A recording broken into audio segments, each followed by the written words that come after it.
cross-court pass, reeled in by Durham, shot fake, slashes to the lane, and scores at the bucket. What a...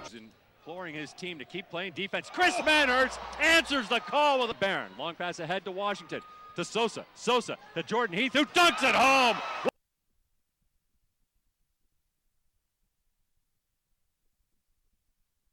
Three, that's in and out, but there on the follow is Tyrell Edwards. Mills coming away from Canisius.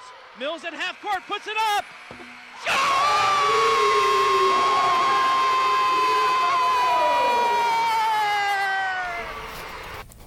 Hello and welcome to the first ever installment of Griff Sports, where we keep you posted on the state of all your Golden Griffin teams once a week, every Thursday at 6 p.m. We also provide you with up-to-the-minute information on Twitter. You can follow us at GriffSports_19. You can follow my partner Brandon at Brandon_Rudd316. And you can follow me at KF_Ferrara. We're very excited to get started. I'm Kyle Ferrara. Alongside me is Brandon Rudd. And we got a great show for you today.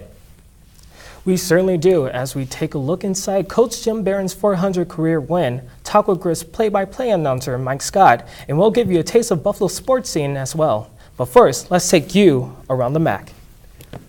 A lot of action in men's basketball this week. From Thursday and Friday's games, the biggest win was our own Golden Griffins win over Manhattan. These two teams are right in the middle of the MAC, which we'll take a look at the standings in just a second. So the win created some separation between the two. From this weekend's action, the biggest game was between Rider and Iona. Rider continued their 5-game winning streak, which pushes them to 6-2, and they come into Buffalo hot for their matchup with the Griffs this Friday. Let's take a look at the women's scores as well. Friday featured two matchups between the top 4 teams in the MAC, with Marist coming out on top against the Griffs and Fairfield having an edge against Iona. Sunday saw Marist continue their MAC dominance as they beat Niagara by 20 points. Marist is undefeated in the MAC play and look to be every bit as good as they have the past 7 seasons. And let's wrap things up for this segment by taking a look at Atlantic hockey. We had doubleheader action all weekend. Some matchups to highlight: Niagara split 2 games with Holy Cross. Their loss was their first in conference on the season. Of course, your Golden Griffins were swept by Bentley, and RIT took 2 from Army. The AHC standings now look like this. Niagara is on top. They have just 1 loss and 1 tie on the season. Then there are 9 teams with 5 to 8 losses on the season, including your Golden Griffins. And finally, American International and Sacred Heart round things out. Sacred Heart is winless in 23 tries this season. We'll take a quick break, but when we come back, we'll take a look at the reaction from Coach Jim Barron's historic win, and we'll like to play a game that we like to call What's the Word? Stay with us. You're watching Griff Sports. You're on your way to meet up with friends, but you can't seem to get anywhere quickly. You don't want your friends to be annoyed, so you text. You're on your way.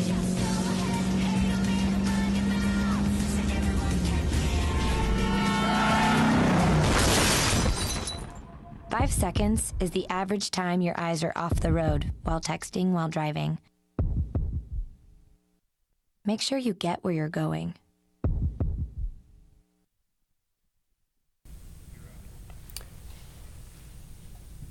Welcome back. Let's take an inside look at Coach Barron's 400th win before we get into What's the Word.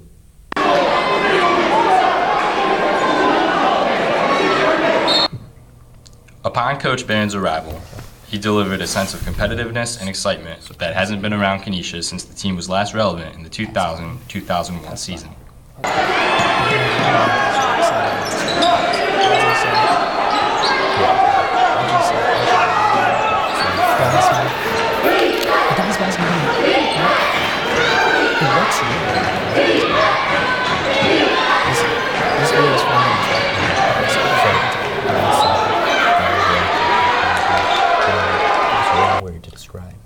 A week ago against Manhattan, the team delivered something special to him in return, his 400th career victory. Yeah. All right, friends, one final time. Please welcome back to the Golden Griffin Canisius College cheerleaders. It's unbelievable. It's unbelievable, taking over programs, that really have been so down, in every one of them. And to be able to win this many games, and a lot of them are tough wins, You know, we don't have some of the creativity some other programs may have. And usually when you're taking over programs, everybody wants to play you because you've been a MAC. When you take over a program, usually they're all down, or like Rhode Island was program going on probation. So so it's tremendous. Fans of the team couldn't be more excited that Coach Barron has them competitive this late into the season, and Coach Barron knows that for his team to keep winning, they're going to need support from the home crowd.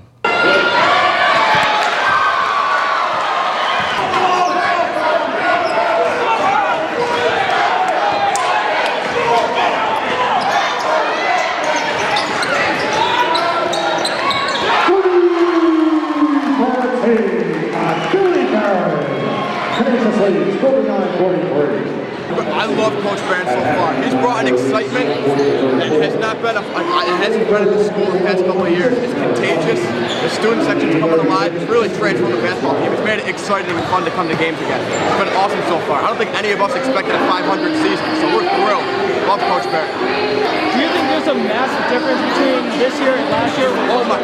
I can't even begin to describe the difference. Last year, no excitement, no motivation to come to games. I mean, the team, the desire and heart wasn't there. This year, Coach Barron's getting everybody fired up.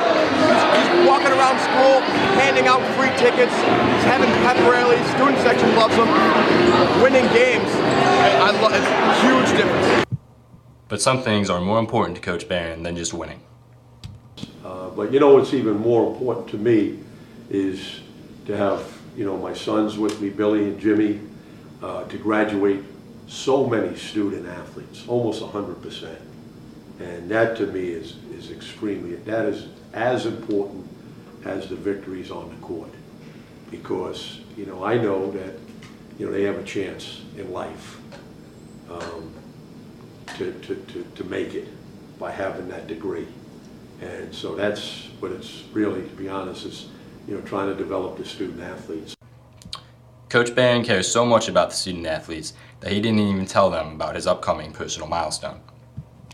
I guess he probably didn't want to apply any pressure on the game. I guess we were coming off a rut again, and he wanted us to be pretty much fully focused on the task at hand. 400 is a lot of wins. It really is. And to do it at St. Francis, St. Bonaventure, Rhode Island, Canisius is exceptional. Taking them over in tough times. But, along the way, I can remember great people helping out, and you can't do it alone. And he's always gone by that. He's been very fortunate to have, great guys along the way at every stop of the way. So, 400, I mean, that's a lot of wins at this level, for sure. It's great being able to share it with my son right here. That's the beauty of it. So there's Coach Barron's reaction, along with the reaction from players and fans. Brandon, we're going to play What's the Word now. Give us one word to describe Coach Barron's 400th win. Well, the one word I would describe this is special. I mean, this guy had three things going for him. He won at the CAC, he turned this team around throughout the season, and he won it with his floor general, his son, Billy Barron.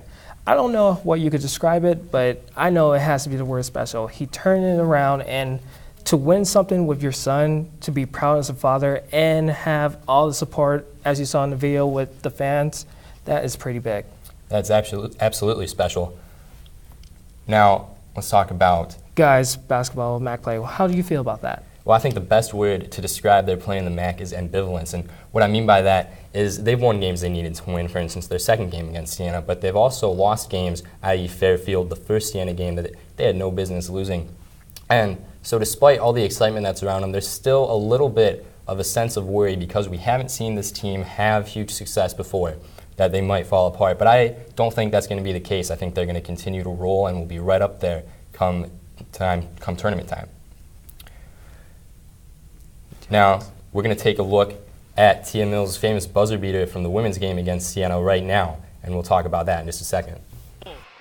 Mills coming away from Canisius. Mills at half court, puts it up.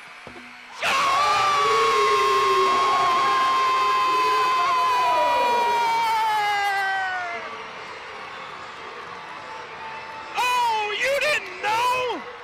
You'd better call somebody.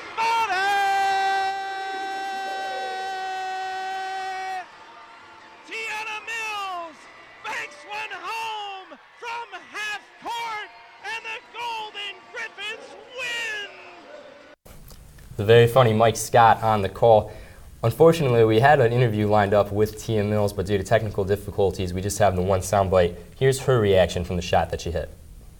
Right before, I was just worried about getting the shot up, and then right after, I don't even remember. All I remember is getting tackled by the team, and it was amazing. So. Now, Brandon, keeping with the What's the Word theme, one word to describe Tia Mills' shot. Well, one word I would describe this is magical. With Siena tying up the game with very few seconds left, it seems like it was going to go to overtime, like Canisius wasn't going to have a chance to make a shot. With Tiana Mills making a half-court shot to the glass, into the rim, you have to say nothing but it is magical. It was so magical that it had to be on SportsCenter's Top 10 Plays, which was featured #1. Now, what can you tell us about the hockey season's long inconsistencies? Well, we'll talk about hockey in a second, but right now we're going to talk about the women's basketball success. The word for them is surprising. Not to say that nobody expected them to have success this year, but they got off to a very slow start. They were 3-8 in November and December. And as of right now, their post players have been struggling a little bit. They're shooting just 25% from the floor. Those aren't recipes for success at this level of basketball, but right now they're winning in the MAC, and if they can make the necessary improvements, I think that they will be right up there come tournament time, but also this is Marist Division 2B. Now let's talk about hockey. Of course, Corey Conacher made a very successful NHL debut. Let's give us a word on Corey. Well, it's very scary. And what I mean by scary is that he came from Canisius College, which means that everybody who could come from Canisius College has a chance to go professionally and be a very good player, as we see with Corey right here. He has 2 assists and 3 goals so far, and this is very scary for anyone that's coming from Canisius College. Now, let's talk about the hockey season's long inconsistencies now. Well, let's talk about that now.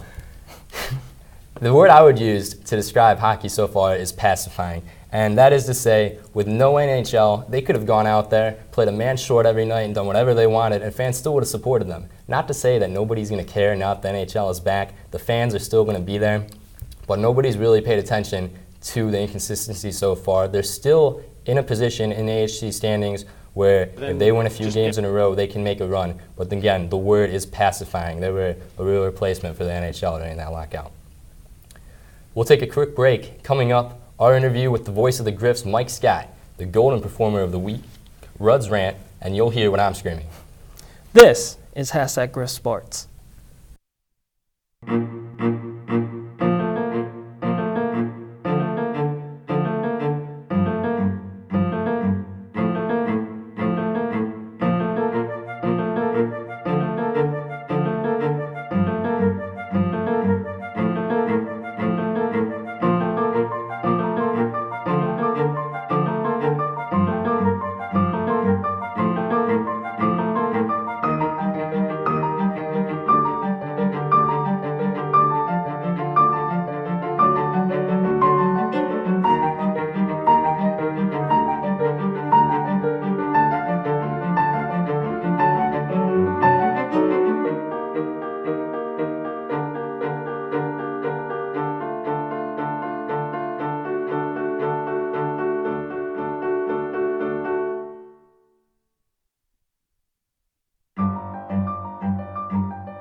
I'm here with Mike Scott. He's the Griff's play-by-play announcer for the women's team, and he'll actually be doing his first men's game this Friday against Reddit. But first, let's talk about the women's team. They just played now at Reddit. What do you see as their biggest strengths and biggest weaknesses?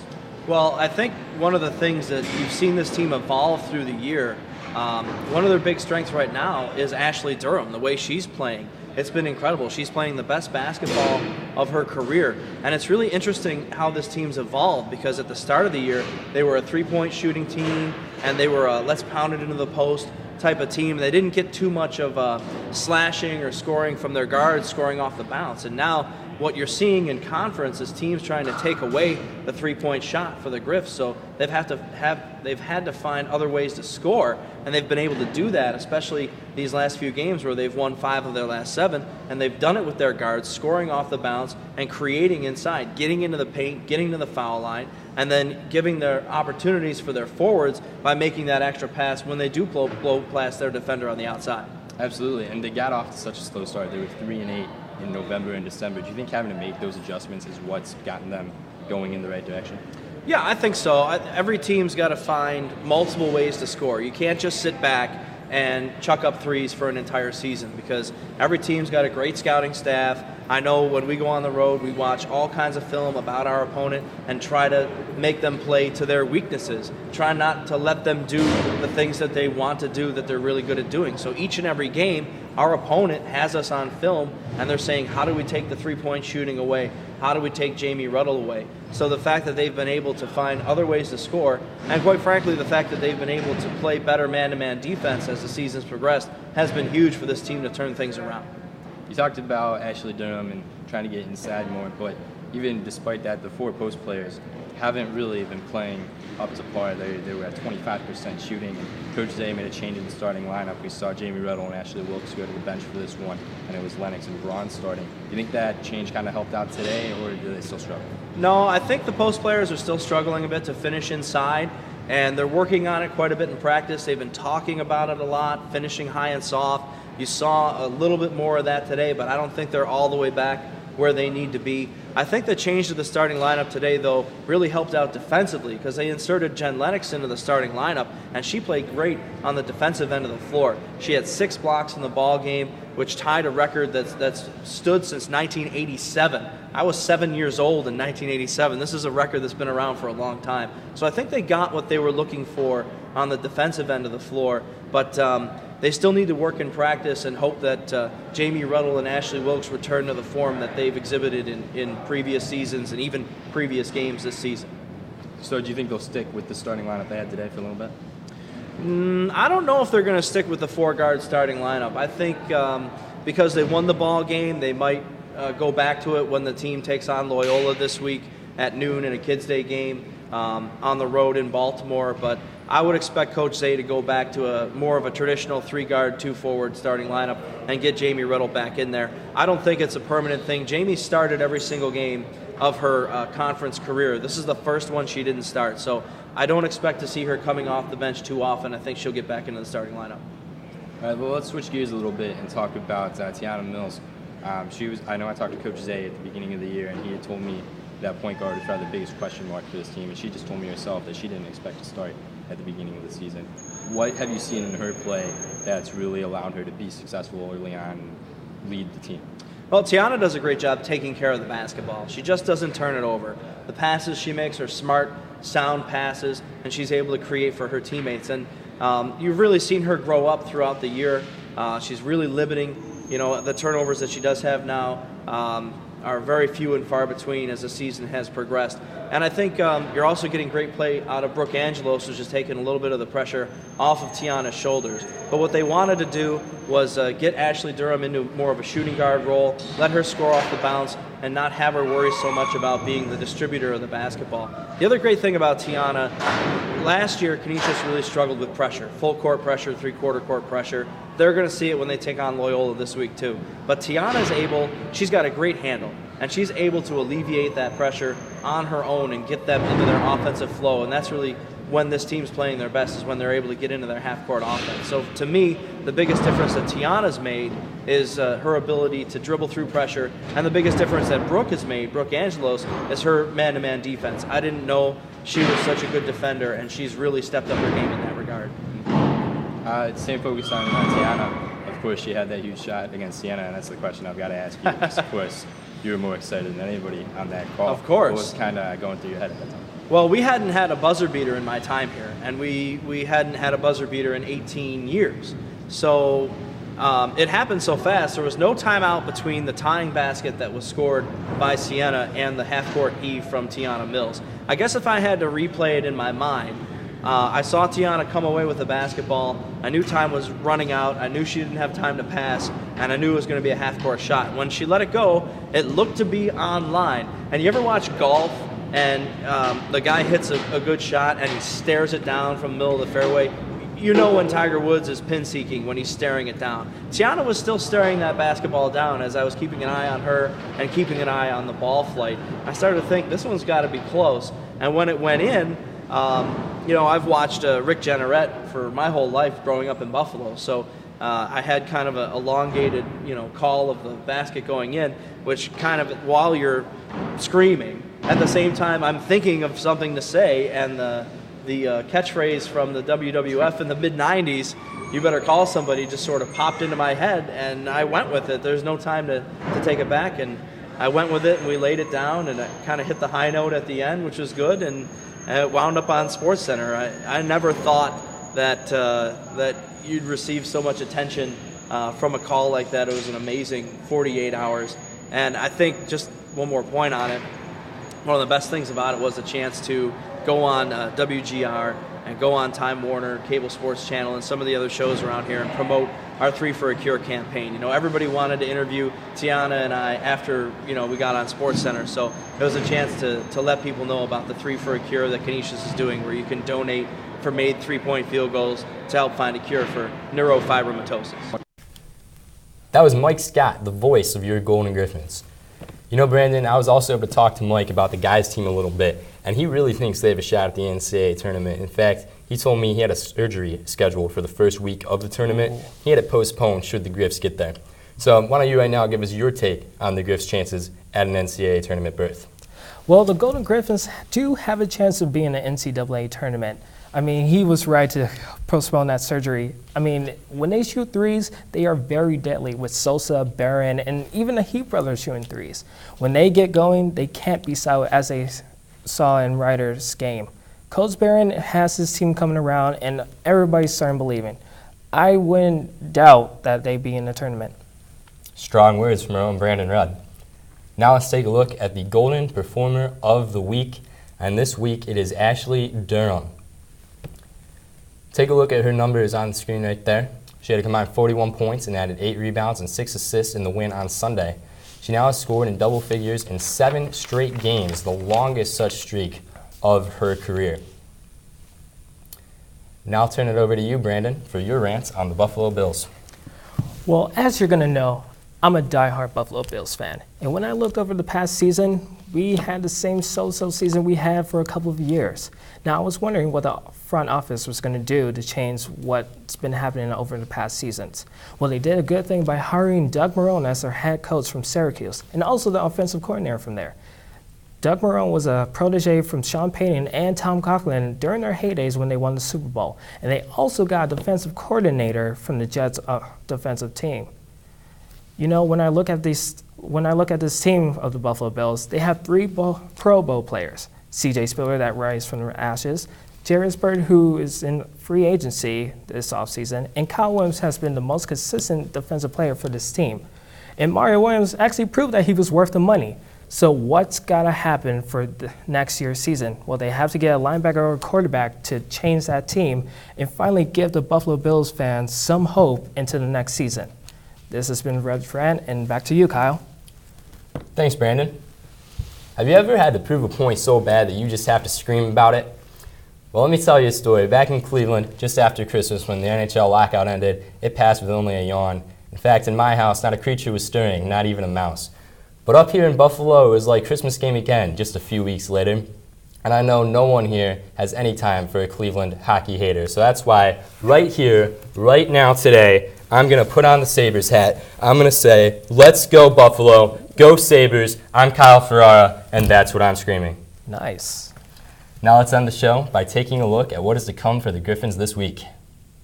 The women's basketball team plays Thursday against Loyola, while the men's team takes on Ryder on Friday night. Of course, both teams will play against Niagara in the Battle of the Bridge on Sunday.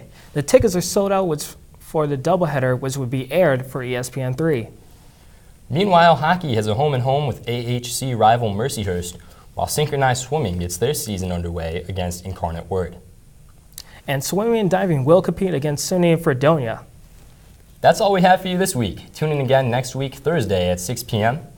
In the meantime, follow us on Twitter, GriffSports_19. This is #GriffSports.